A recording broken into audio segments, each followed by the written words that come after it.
Hi everyone, welcome back to our channel. So today in this video, I'm going to show you how to send money to Google Pay from Paytm.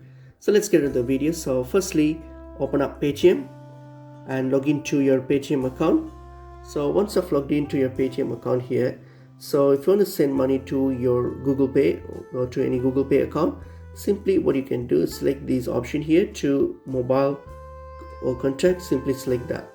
So once you select this, so here all you have to do is simply enter the Google Pay number. So whatever the Google Pay account that you want to send to, so type in the number here.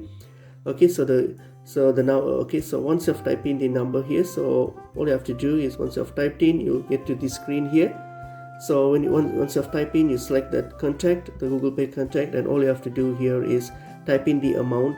Okay, type in the amount here, and then once you've typed in the amount, you just have to click on pay to send the money to that Google Pay account. So that's pretty much it is. Hope this video was helpful. I'll see you in another video.